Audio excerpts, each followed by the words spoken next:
সরকারি জমি দখল করে পাঁচিল, শুধু পাঁচিলই নয়, সরকারি পুকুর জোর জবরদস্তি দখলে নিয়ে লিজ প্রদান বা ভাড়ায় দেওয়া পুকুরের বেশ কিছুটা অংশ মাটি ভরাট করা, সরকারি জমিতে জোরপূর্বক বাড়ির মিটার বক্স বসানো, গাড়োয়াল ভেঙে দেওয়া।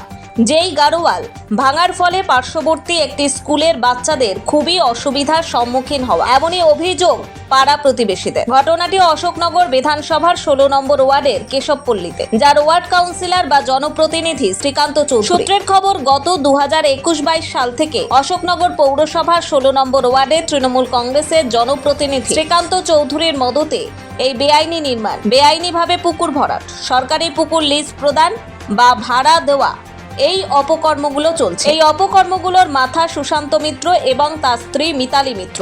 এই বিষয়ে কে কি বলছেন শুনুন। শুরু হয়েছিল আমার এখানে পাঁচিল নিয়ে, রোড করে পাঁচিলটা দিতে আসে, দখল করতে আসে জায়গাটা, পাঁচিল দিতে আসে। মানে জমি তো আপনার? হ্যাঁ, এই জমি দু কাটা জমি আমার, তারপরে আড়ার ল্যান্ডের জমি, আড়ার টোটাল 7 শতক জমি আছে আড়ার ল্যান্ডে। এবার দখল করতে আসে, তখন তখন আমার পক্ষে পাড়ার কিছু দাঁড়ায়, শঙ্কর চক্রবর্তী, মিঠুন শাহ, দেবাশিস চন্দ্র আনন্দ স্কুলের যে মালিক, তারপরে এইখানকার পার্শ্ববর্তী মলয় শাহ, মিঠুন কর্মকার, আশেপাশে এরা আমাকে দাঁড়ায় দিয়ে পাঁচিলটা দিতে দেয়নি। তখন বললো যে হোক, আমি নানা হোক মাপা হোক। আমি নানা হোক মাপা হওয়ার পর মাপঝোপ করার পর দেখা যায় এটা আড়ার ল্যান্ডের জায়গা, ঠিক আছে। উনি এই জায়গাটাকে দলিলের মধ্যে দেখাতে চেয়েছিল, কিন্তু সেই জায়গাটা সেই মানে কে দেখাতে চেয়েছিল? মিতালি মিত্র। সেটা মানে এই জায়গাটা আপনার বাড়ির সামনে জায়গাটা উনি ওনার দলিলে দেখাতে যাচ্ছে? হ্যাঁ, সাইড প্ল্যানটা যেটা দেখাতে চেয়েছিল, আমি সেটা দেখে বললাম এই সাইড প্ল্যানটা ঠিক না, এই সাইড প্ল্যানটা অবৈধ, ঠিক আছে অবৈধ। তখন সে পাঁচিল দিতে পারেনি, ঠিক আছে। এই হচ্ছে সূচনা। সিদ্ধান্তটাকে আমরা বহুবার জানিয়েছিলাম, কিন্তু সুফল আমরা পাইনি।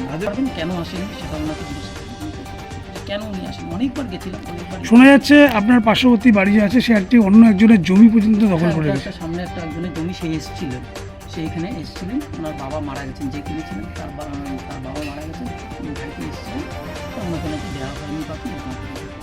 তারপরে আরও শোনা যাচ্ছে উনি সরকারি জায়গার উপর পাঁচিল দিয়েছে। পাঁচিলটা দিয়েছিল, তখন সেটা জোরজবরদস্তি পাঁচিলটা দেওয়া হয়েছে, এবং সরকারি জায়গার উপর মিটার ঘর করেছে, যেটা অবৈধ পুরোপুরি। ওইটা তো আড়ার ল্যান্ডের জায়গা, আড়ার ল্যান্ড সেটা তো পারে না। পৌরসভার লোকে এসেছিল, মাপঝোপ করেছে, এবং আড়ার ল্যান্ডের লোক এসেছিল, মাপঝোপ করেছে, তখন বলেছে এটা আড়ার ল্যান্ড। এই সঙ্গে আরও আছে আপনার পার্শ্ববর্তী যাকে নিয়ে আমাদের দ্বন্দ্ব, তিনি তার বাড়িতে দোতলা বিল্ডিং করছে বেআইনি ভাবে কনস্ট্রাকশন এবং বিনা অনুমতিতে। আমরা জানতাম না, শুনি সেটা হচ্ছে তখন এই সরকারের আগের সরকার যে ছিলেন, সেটা ভোটের আগে এই কাজটা শুরু হয়েছিল। সেটা তো আমরা জানি না কে পারমিশন নিয়ে করছে, কে করছে না। তার ভোট পরবর্তীতে জানলাম যে পৌরসভার নোটিশ দিয়ে গেছে, এটা যে অবৈধ মানে ভাঙার জন্য বা কি এরকম একটা নোটিশ দিয়ে গেছে, এটা ঠিক আছে, মানে প্ল্যানের না, এটা পৌরসভার লোক এসে দিয়ে গেছে।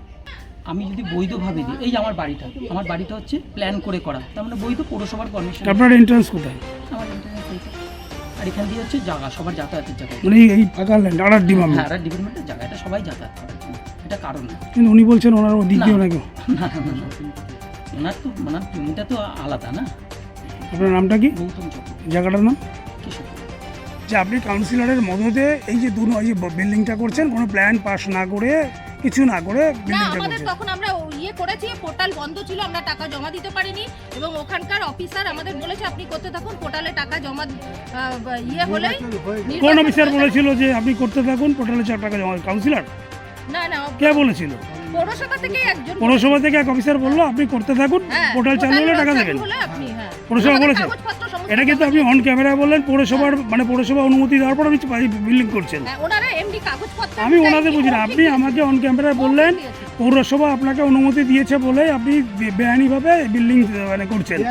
আমি দরখাস্ত দিয়েছি 18 তারিখে, 18ই ফেব্রুয়ারি। আপনার কি পাস হয়েছে দরখাস্তটা? না, পাস হয়নি। প্ল্যান পাস হয়েছে? যেহেতু আমরা পোর্টালে তাহলে কেন করলেন প্ল্যান পাস ছাড়া? 18 তারিখে আমি দরখাস্ত করেছি। আমি যখন আমাকে বলা হলো যে আপনি পৌরসভায় টাকাটা জমা দেবেন, আমি যখন জমা দিতে গেলাম তখন অলরেডি ইলেকশন ঘোষণা হয়ে গেল, বন্ধ হয়ে গেল পোর্টাল। হ্যাঁ, পোর্টাল বন্ধ হয়ে গেল। তারপর আপনি কেন করলেন? টাকা জমা দিতে পারলাম না, আমি আবার পৌরসভায় গেলাম। আমার ছেলের বিয়ে 13 তারিখে, 13ই ডিসেম্বর। এর জন্য আস্তে আস্তে করছি। তার জন্য আপনি পোর্টালে টাকা জমা দিতে পারলেন না, প্ল্যান পাস হলো না, তা সত্ত্বেও আপনি বিল্ডিং শুরু করে দিলেন। পৌরসভা থেকে মানে আপনি টোটালি বেআইনি বিল্ডিং করছেন। না, বেআইনি বিল্ডিং আপনি পৌরসভার অনুমোদন নেই তো? পৌরসভা আমাকে মৌখিক বলেছে। উনি আমার হাজবেন্ড যেখানে যাচ্ছে উনি সেখানে যাচ্ছেন এবং তার পিছু পিছু গিয়ে তাকে মোটামুটি মানে সেই ইয়ের মতো গোয়েন্দার মতো সমস্ত যেখানে যাচ্ছে, আর এখান থেকে উনি ওনার বাড়ির যে বয়স্ক মহিলা আছে উনি খবর দিয়ে দিচ্ছে এই অমুক জায়গায় যাচ্ছে, উনি পেছন পেছন যাচ্ছে। ব্যুরো রিপোর্ট, সংবাদ প্রবাহ।